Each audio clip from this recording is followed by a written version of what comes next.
tous, bienvenue sur C17. Je suis en direct et nous sommes en direct avec Michel Cagnot, Monsieur Rail de C17, pour parler d'un événement 3 jours à vélo pour le RER La Rochelle-Onys, 30-31 juillet et 1er août. Bonjour Michel.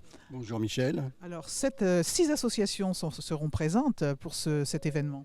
Tout à fait. Alors d'abord, au départ, c'est l'association Cyclo Trans-Europe qui organise une randonnée cycliste de Versailles à Royan et qui effectivement, à un moment, va longer notre ligne entre Maran et La Rochelle et Rochefort.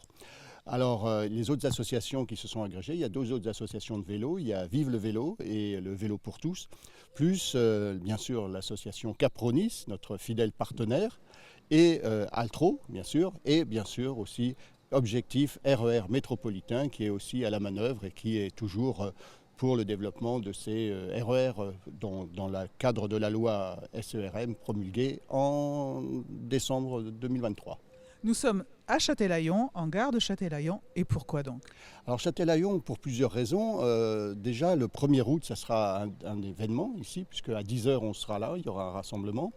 Et puis Châtelaillon, il faut savoir que la fréquentation actuelle de la gare de Châtelaillon correspond au potentiel de la gare de Maran. Voilà, donc on peut dire que ce serait la petite sœur. Quand le train reviendra à Maran, eh bien, on aura à peu près la même fréquentation. Alors je reprends le déroulé. Donc effectivement, le 30 juillet, c'est Maran, qu'on aime très bien, comme vous savez. De 9h à midi et demi, on sera là, donc les associations, au devant des habitants, habitantes, pour échanger, pour des présentations et pour regarder passer le train. Car vous savez que le train ne s'arrête pas et qu'il n'y a rien de plus poétique qu'un train qui ne s'arrête pas. Qui siffle. Quand j'entends siffler le train, mais alors il ne s'arrête pas. Bon, rassurez-vous, je rassure la SNCF, on ne va pas le bloquer, on le laissera passer. Nous ne sommes pas des violents. Nous espérons qu'il y aura des élus qui ont été invités et voilà, pour marquer, puis pour encore une fois montrer cette nécessité de rouvrir cette gare. Le soir, donc les cyclistes vont cycler. Et puis le soir, on se retrouve à l'oratoire, la salle de l'oratoire, entre 17h et 19h pour 3 petites conférences. Train plus vélo, le vélo à La Rochelle, RER métropolitain et bien sûr RER La Rochelle-Onys. Le lendemain, nous serons le 31 juillet, 31. C'est normal, après le 30, on est le 31.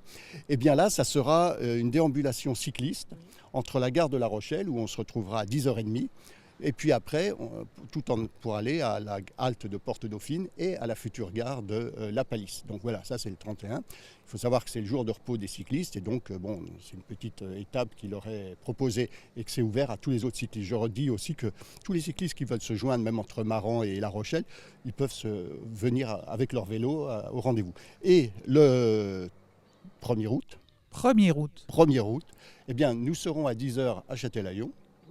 Les cyclistes, après, donc il y aura toujours des topos, des présentations.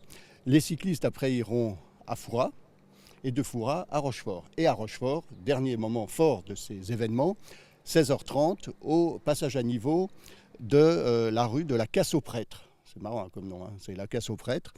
Et donc là, ça sera effectivement à l'emplacement d'une future possible halte de Rochefort-Nord, justement pour attirer encore plus de monde au train. Donc voilà, c'est un programme riche en événements et donc je remercie particulièrement toutes ces associations et qui entendent effectivement manifester pacifiquement et intelligemment pour qu'effectivement il y ait une étude de ce RER La Rochelle-Onys au moment où aujourd'hui 25 projets ont été labellisés mais pas encore le nôtre. Eh bien écoutez Michel, tous à vélo pour ces 3 jours et puis on vous dit à bientôt. Mais bien sûr, merci et merci à C17. À bientôt sur C17 et toujours en direct.